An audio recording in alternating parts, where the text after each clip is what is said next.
আচ্ছা, আমাদের যেটা আমি বলছিলাম যে এই যে আমাদের দুইটা উইন্ডো, এই দুইটা উইন্ডোর জন্য আমাদের এখানে উইন্ডশিল্ড হিটিং সুইচ আছে। এটা হচ্ছে লেফটের জন্য আর এটা হচ্ছে রাইটের জন্য।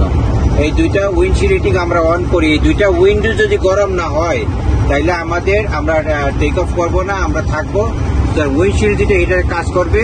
আর এটা হচ্ছে সাইড উইন্ডো। এই সাইড উইন্ডোটা হচ্ছে যে আমাদের এই সাইডের যে উইন্ডো আছে, এই সাইডটা হলো সাইড উইন্ডো। এটি হচ্ছে যে উইন্ডশিল্ড হিটিং এবং সাইড উইন্ডোর কাজ। ধন্যবাদ। উইন্ডশিল্ড হিটিং এর বিস্তারিত আপনাদের আগে বলা হয়েছে। এখানে কিছুটা এদের ইন্টারনাল মেকানিজমটা কিভাবে গরম হয় ইত্যাদি সব বিস্তারিত বলা আছে। আর এটা হচ্ছে যে কোনো কারণে যদি উইন্ডশিল্ড প্রপার হিটেড না হয় তাহলে কিভাবে এটা ক্র্যাক হয় বা আস্তে আস্তে ভাঙ্গার প্রাথমিক যে পর্যায়টা, এই পর্যায়টা এখানেও বলা আছে। এখানে দেখতে পাচ্ছেন যে পাইলট বসা আছেন এবং ঠিক তার সামনেই উইন্ডশিল্ড ক্র্যাক হয়ে গেছে, এটা আমরা যেটা বলি। আর এইরকম কখনো কখনো এমন অবস্থা হয় যে সেই উইন্ডশিল্ডটা ভেঙে ছিদ্র হয়ে যায়।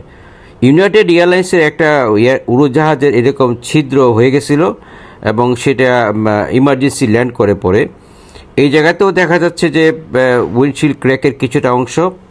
এখানে হচ্ছে উড়োজাহাজের যে জানালা থাকে ককপিটের, আমাদের এটিআরে থাকে না কিন্তু অন্যান্য উড়োজাহাজে থাকে।